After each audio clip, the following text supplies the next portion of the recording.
আজকে আমি তেল মশলা ছাড়া একটা চিকেনের রেসিপি দেখাবো যা খেতে দুর্দান্ত লাগে।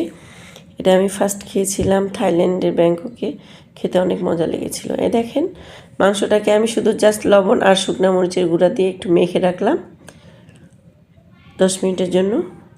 আর এদিকে আমি ইনগ্রিডিয়েন্টগুলোকে আপনাদের সামনে দেখাচ্ছি। এই যে আদা স্লাইস, রসুন, গোটা রসুন খালি মাঝখান থেকে একটু কেটে নিয়েছি, 4 ভাগ করা পেঁয়াজ, আর গোটা গোটা আলু, গোটা মরিচ, কাঁচা মরিচ, আর একটুখানি গোলমরিচ, আর লাস্ট ফিনিশিংয়ে আমি একটু লেবু দিয়ে দেবো। এই দেখেন, যেহেতু এই মাংসটা রান্না করতে অনেক বেশি তেল চর্বিওয়ালা মাংস নিলে ভালো হয়, গরুর মাংস বা খাসির মাংস হলে বেশি ভালো হয়। আমি এটা থাইল্যান্ডে খেয়েছিলাম হচ্ছে ভেড়ার মাংস, তো ওটাতে অনেক চর্বি থাকে, এই জন্য ওটা তেল দিয়েছিল না। কিন্তু আমার যেহেতু এটা মুরগির মাংস, এই জন্য সামান্য একটু ঘি দিয়ে দিলাম। ঘিয়ের উপরে এই মাংসটাকে আমি একটু জাস্ট কষিয়ে নিচ্ছি, ভেজে নিচ্ছি।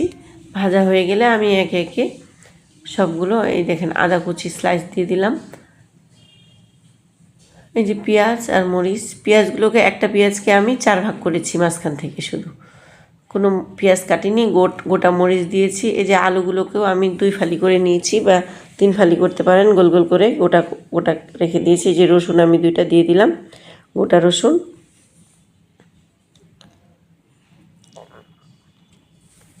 আর তেমন কিছুই লাগে না, শুধুমাত্র একটু গোলমরিচ লাগে আর লবণ পরিমাণ মতো।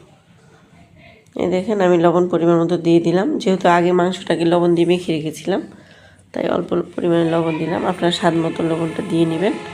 আর একটুখানি আমি দিচ্ছি এই যে গোলমরিচের গুঁড়া।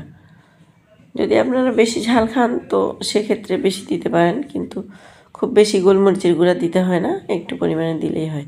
এই যে আমি সবগুলো মশলাকে এখন সবগুলো মেখে নিচ্ছি। মেখে নেওয়ার পরে পরিমাণ মতো আমরা পানি দিয়ে দেবো।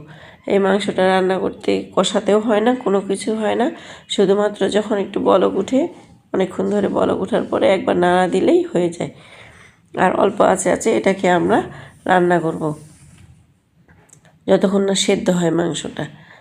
দেখেন এই যে কিছুক্ষণ পরে আমি ঢাকনাটা খুলে একটু নেড়ে দিলাম। এটা খেতে যে এত দুর্দান্ত লাগে আপনারা না খেলে বুঝবেন না। এই যে লাস্ট ফিনিশিংয়ে আমি একটু লেবু চাপে রসটা দিয়ে দিলাম, দিয়ে এটাকে মাংসটার সাথে মেখে নেব। খেতে অসাধারণ লাগে, আপনারা একবার বাসায় ট্রাই করবেন, আমার বিশ্বাস আপনাদের খুব ভালো লাগবে। এবং এটা অনেক স্বাস্থ্যসম্মত, হেলদি ওয়েতে রান্নাটা। তো আবার দেখা হবে নতুন কোনো রেসিপি নিয়ে, ততক্ষণ পর্যন্ত ভালো থাকবেন। আল্লাহ হাফেজ।